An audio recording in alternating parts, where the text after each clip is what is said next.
Hello दोस्तों, मेरा नाम है रोहतास और मैं आपका मेरे YouTube channel RS English classes के अंदर एक बार फिर से स्वागत करता हूं। आज अपने जो पार्ट्स ऑफ स्पीच का जो टॉपिक है उसके अंदर दूसरी चीज़ जो कि है प्रोनाउन, उसके बारे में डिस्कशन शुरू करेंगे। प्रोनाउन क्या होता है, किस चीज़ को अपने प्रोनाउन कहते हैं। हिंदी के अंदर इनके लिए शब्द होते हैं सर्वनाम। ठीक है, जैसे संज्ञा हो गई, सर्वनाम हो गई। सर्वनाम क्या होता है? सर्वनाम वो चीज़ होती है जो संज्ञा के स्थान पर प्रयोग की जाती है। उसी तरह से प्रोनाउन वो शब्द होते हैं जो किसी नाउन को रिप्लेस करके उसे हटाकर उसकी जगह लिखा जाता है। उस चीज़ को अपने क्या बोलते हैं? प्रोनाउन। जैसा कि डेफिनेशन से सारी बातें क्लियर हो जाएगी। डेफिनेशन क्या है? द वर्ड्स, वो शब्द दैट आर यूज्ड, जो प्रयोग किए जाते हैं फॉर ए नाउन। ये जो चीज़ है ना, ये चीज़ आपके लिए सबसे इंपॉर्टेंट है। फोर का अर्थ होता है के लिए। वे शब्द जो किसी नाउन के लिए प्रयोग किए जाते हैं इज कॉल्ड प्रोनाउन। उन्हें क्या पुकारा जाता है? प्रोनाउन पुकारा जाता है। अब प्रोनाउन मीन्स, प्रोनाउन का मीनिंग क्या है? फॉर ए नाउन, नाउन के लिए जो चीज यूज कर रहे हो आप, कोई नाउन लिखा गया है, उस नाउन के लिए जो शब्द आप प्रयोग कर रहे हो वो क्या कहलाएगा? प्रोनाउन कहलाएगा। जैसे एग्जांपल देखो, इस साइड के अंदर नाउन लिखे हुए हैं और इस साइड के अंदर उनके प्रोनाउन लिखे हुए हैं। जैसे राजेश है, राजेश के नाउन है, इसके लिए जो प्रोनाउन होगा वो क्या होगा? ही होगा। ठीक है। रजनी, रजनी एक नाउन है, रजनी के लिए प्रोनाउन क्या होगा? शी होगा। चेयर, चेयर एक नाउन है, उसके लिए प्रोनाउन क्या होगा? उसके लिए इट भी हो सकता है, दिस भी हो सकता है, दैट भी हो सकता है। ये सारे प्रोनाउन उसके लिए प्रयोग किए जा सकते हैं।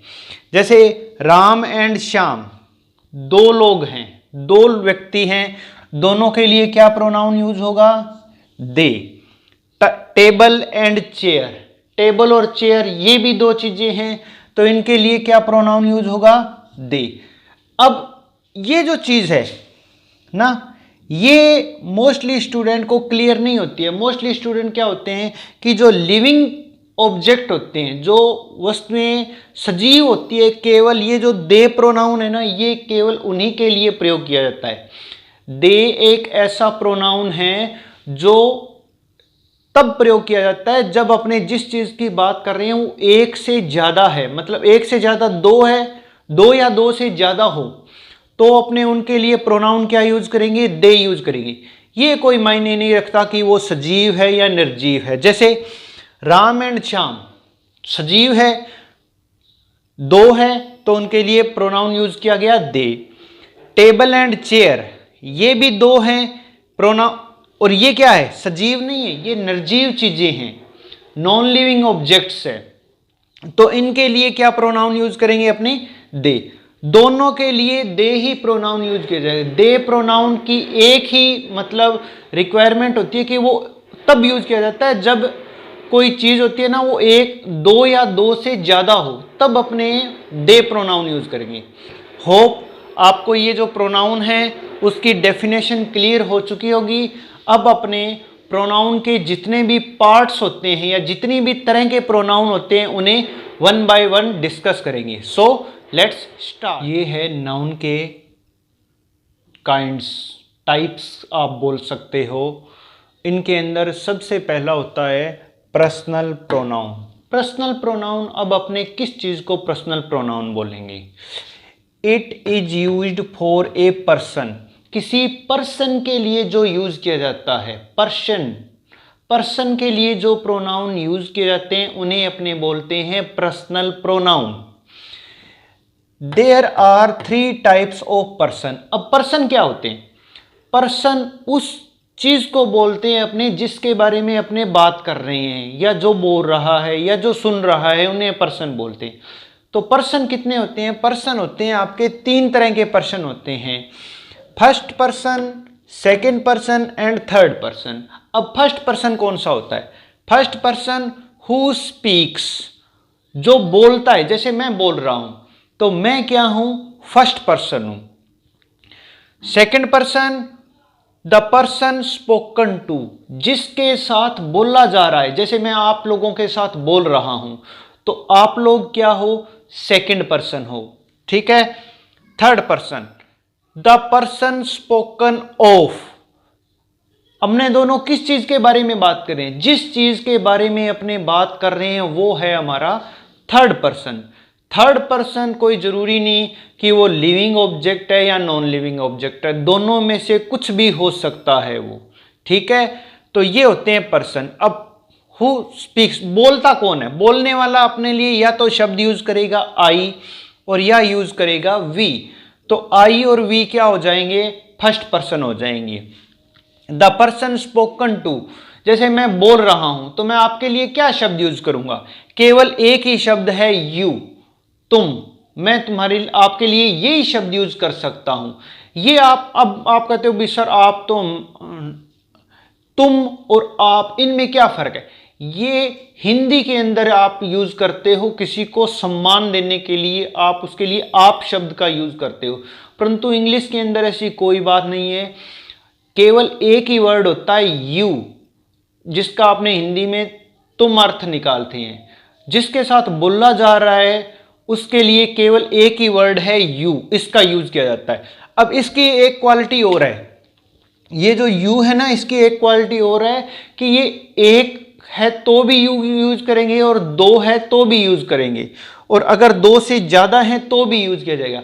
मतलब ये सिंगुलर प्लूरल नहीं होता है, हमेशा यू सिंगुलर के लिए भी यूज किया जा सकता है और प्लूरल के लिए भी यूज किया जा सकता है, परंतु ग्रामर के अंदर यू के ऊपर आप जितने भी रूल्स अप्लाई करोगे ना, वो इसको हमेशा प्लूरल मानकर ही आपने अप्लाई करने हैं, कभी भी इसे सिंगुलर नहीं मानना। ऐसे नहीं कि सिंगुलर होता ही नहीं है, सेकंड पर्सन होता है पर उसके लिए भी यू यूज कर, पर जब उस सिंगुलर के साथ भी जब आप कोई रूल्स अप्लाई करोगे ना तो वो उसे प्लूरल मानकर ही करना है।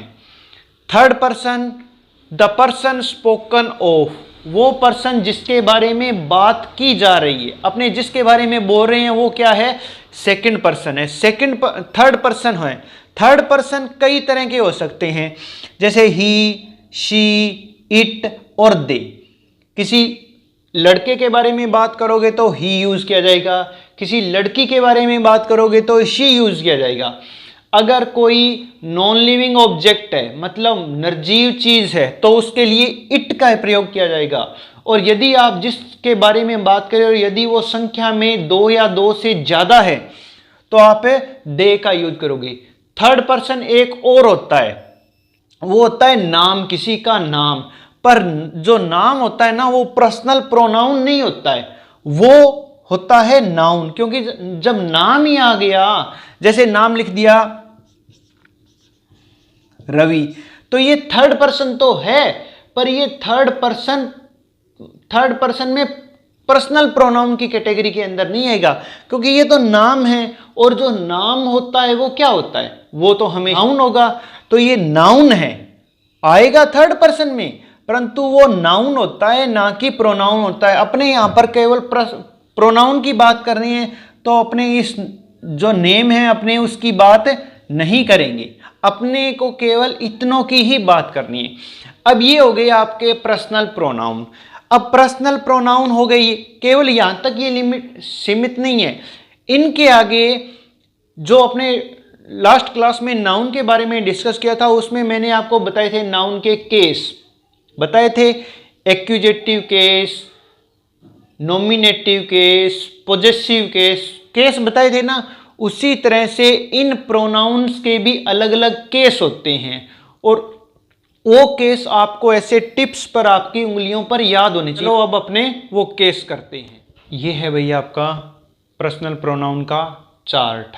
आपने इस चार्ट को अच्छी तरह से आपके माइंड के अंदर सेट करना है, क्योंकि इसके अंदर जो वर्ड्स मैंने लिखे हैं आपको एज इट इज़ वो वर्ड उसी जगह याद होना चाहिए। बहुत ही इंपॉर्टेंट चार्ट है, आपके बहुत सारे टॉपिक्स इंग्लिश ग्रामर के ये चार्ट आपके क्लियर भी करता है। तो अपने अब देखो जो अपने प्रोनाउन के जो पर्सनल प्रोनाउन में जो 3 पर्सन किए थे, कौन कौन से पर्सन थे? First person, second person and third person. First person थे आई और वी, सेकंड पर्सन था यू, थर्ड पर्सन थे आपके, मैंने 5 बताए थे, पांचवा था नाउन, उसको अपने डिस्कस नहीं करेंगे। वो 4 कौन कौन से थे? ही, she, it and they.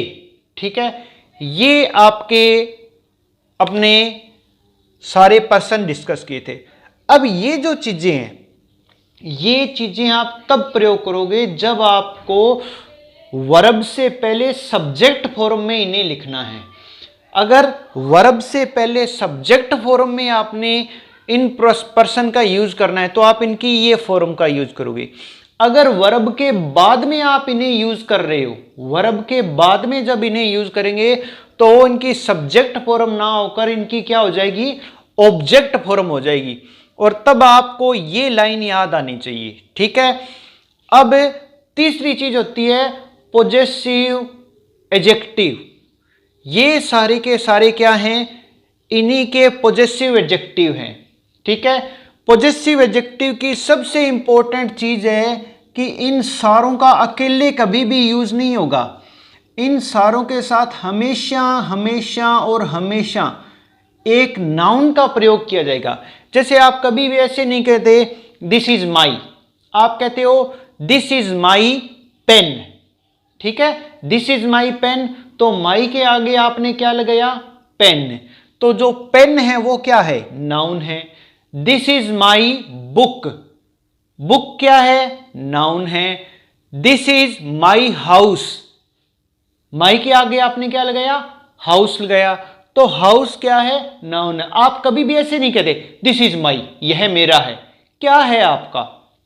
Sentence बगैर कोई मीनिंग के होता है तो उसका कोई मतलब नहीं है। इन सारों, ये ऐसे एडजेक्टिव है जो अपने आगे एक नाउन रिक्वायर करते हैं, हमेशा इनके आगे कोई ना कोई नाउन लगाना पड़ेगा। ठीक है, एडजेक्टिव है, एडजेक्टिव विशेषण, विशेषण तभी होता है जब नाउन आए। अगर नाउन ही नहीं है तो वो विशेषता किसकी बताएगा? चौथी लाइन के अंदर है पोजेसिव प्रोनाउन। जैसे लिखा हुआ है दिस इज माई पेन, इसे आप ऐसे लिख सकते हो दिस पेन इज माइन, यह पेन मेरा है। ये शब्द आप यूज करोगे। दिस इज आवर हाउस, ठीक है, this is our house, this house is ours, ऐसे लिखा जा सकता है। इन सारों के मैं आपको यूज बताऊंगा। ये हो गई आपकी पोजेसिव प्रोनाउन। अब नेक्स्ट है रिफ्लेक्टिव प्रोनाउन। रिफ्लेक्टिव प्रोनाउन, ये जो सारे हैं वो है रिफ्लेक्टिव प्रोनाउन। अब इन सारों के लास्ट में देखो आप, एक चीज कॉमन होगी, या तो लास्ट में लगा हुआ है सेल्फ या लगा हुआ है सेल्व्स। तो अब हमें ये याद कैसे रहेगा भी किसके लास्ट में तो हमने सेल्फ लगाना है और किसके लास्ट में सेल्व्स लगाना है। अगर आप जिसके साथ लगा रहे हो अगर वो संख्या में एक ही है तो आप लगाओगे सेल्फ, और अगर वो संख्या में एक से ज्यादा है मतलब प्लूरल है तो लगाया जाएगा सेल्फ। जैसे आई अकेला होता है तो क्या लगा? सेल्फ। वी प्लूरल है तो क्या लगा? सेल्व्स। यू सिंगुलर प्लूरल दोनों होता है, अभी अपने डिस्कस किया था, परंतु रूल्स क्या लगाए जाते हैं? प्लूरल के अकॉर्डिंग लगाए जाते हैं, तो सेल्व्स। ही सिंगुलर है, सेल्फ लगा। शी सिंगुलर है, सेल्फ लगा। इट सिंगुलर है, सेल्फ लगा। और दे हमेशा ही प्लूरल होता है तो क्या लगाया? सेल्व्स लगाया गया। सेल्फ और सेल्व्स में यही डिफरेंस है भी अगर प्रोनाउन आपका सिंगुलर है तो सेल्फ लगाना है, और अगर आपका प्रोनाउन प्लूरल है तो आप क्या लगाओगे? सेल्व्स लगाओगे। अब ये आपको पता है जब आप किसी एक की बात करोगे, ठीक है, बोलने वाला यदि एक है तो वो लगाएगा आई, और अगर बोलने वाला एक से ज्यादा है तो क्या लगाएगा? वी। यू सुनने वाला चाहे एक है चाहे एक से ज्यादा है, सारों के लिए यू ही लगाया जाएगा। ही लड़के की, अगर अपने लड़के की बात करेंगे तो ही लगाएंगे, लड़की की बात करेंगे तो शी लगाएंगे। दे तब लगाया जाएगा जब आप किसी ऐसे ऑब्जेक्ट की बात कर रहे हो जो एक से ज्यादा हैं, और वो चाहे लिविंग है चाहे नॉन लिविंग है, दोनों के लिए दे ही प्रयोग किया जाएगा। अब प्रॉब्लम क्रिएट करता है ये इट, इट कौन कौन सी चीजों के लिए प्रयोग किया जाता है। तो अब अपने इट के बारे में डिस्कस करेंगे भी, इट कहां कहां अपने यूज कर सकते हैं। Here are the use of it. अब अपने इट के कहां कहां पर इट को अपने यूज कर सकते हैं सेंटेंस के अंदर, वन बाय वन वो डिस्कस करेंगे। सबसे पहला है for non living things, things without life. दोनों का एक ही मीनिंग है, निर्जीव वस्तुएं या ऐसी वस्तुएं जिनके अंदर जीवन है ही नहीं, मतलब दोनों का कहने का मतलब है निर्जीव वस्तुएं। अगर कोई वस्तु निर्जीव है उसके लिए आपने कोई प्रोनाउन यूज करना है तो वो क्या होगा, इट, पर शर्त है कि वो वस्तु एक ही होनी चाहिए संख्या में। जैसे दिस इज ए बुक, यह एक किताब है। It is very interesting, it किसके लिए प्रयोग किया गया है, इट यूज किया गया है इस किताब के लिए। किताब संख्या में एक है और निर्जीव है, तो इसके लिए क्या यूज किया गया, it. He has a car, उसके पास एक गाड़ी है। इट इज वेरी कॉस्टली, यह बहुत ही महंगी है। क्या है महंगी, गाड़ी महंगी है, कार कॉस्टली है। ठीक है, तो फर्स्ट यूज हो गया फॉर नॉन लिविंग थिंग्स और थिंग्स विदाउट लाइफ, निर्जीव वस्तुएं जिनके अंदर जीवन नहीं है उनके लिए अपने इट का यूज करेंगे। The next one is for animals और स्मॉल एनिमल्स, जानवरों के लिए और छोटे जानवरों के लिए। जानवरों के लिए आपने प्रयोग करना है, पर अगर कोई कंडीशन ऐसी आ गई है कि वहां पर दो एनिमल्स हैं, दो हैं या दो से ज्यादा हैं, तो जो छोटे वाला होगा ना उसके लिए इट का यूज किया जाएगा, और बड़े के लिए अपने ही और शी रिस्पेक्टिवली यूज कर सकते हैं। जैसे ही हैज ए डॉग, उसके पास एक कुत्ता है, and can't live without it, और वह इसके बगैर नहीं रह सकता। किसके बगैर नहीं रह सकता, इस डॉग के बगैर नहीं रह सकता। तो डॉग के लिए क्या प्रोनाउन यूज किया गया, इट यूज किया गया।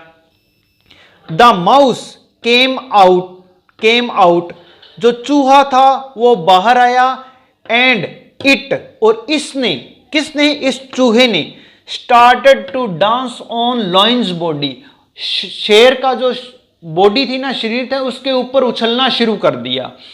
तो इट किसके लिए यूज किया गया, माउस के लिए, ना कि लॉयन के लिए।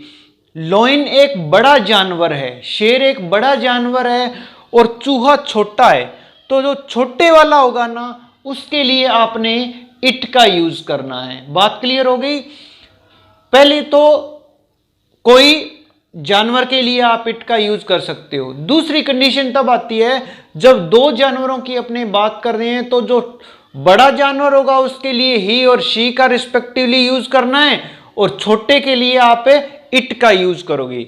The next one is to talk about time and weather. यदि हम समय की और मौसम की बात करें, टाइम की और वेदर की बात करें, तो हमारा सेंटेंस और उन टाइम और वेदर को बताने के लिए अपने किसका यूज करेंगे, इट का यूज करेंगे। जैसे इट इज 10 o'clock, अब 10 बजे हैं। It is a very hot day, आज का दिन बहुत ही गर्म है। ठीक है, तो गर्म क्या है, जो चीज गर्म है उसके लिए इट का यूज किया गया। 10 बजे के लिए इट का यूज किया गया। 10 बजना क्या है, टाइम है, और गर्म होना वेदर है, मौसम है। ठीक है, अब अपने next one discuss. Next one is for an infant. Infant क्या होता है, शिशु, मतलब बहुत ही छोटा बच्चा होता है, या किड कह सकते हो, छोटे बच्चे के लिए। When the sex is not mentioned, जब कोई छोटा बच्चा है, हमें पता ही नहीं है कि वो लड़का है या लड़की है, जब उसके सेक्स के बारे में, मतलब लड़का या लड़की है इसके बारे में जब जिक्र किया ही नहीं गया, बात की ही नहीं गई, तो हम उसे क्या करेंगे, ना तो अपने उसे ही कह सकते हैं, ना ही अपने शी कह सकते हैं। तो हम उसके लिए क्या यूज करेंगे, इट यूज करेंगे। जैसे द बेबी इज क्राइंग, बच्चा रो रहा है। अब वो बच्चा है या बच्ची है, मतलब लड़का या लड़की है, क्या है पता नहीं, तो इट मस्ट बी हंग्री, यह भूखा होगा। क्या भूखा होगा? वो बच्चा भूखा होगा। अब ये जो इट है ना, ये इसके लिए यूज किया गया है।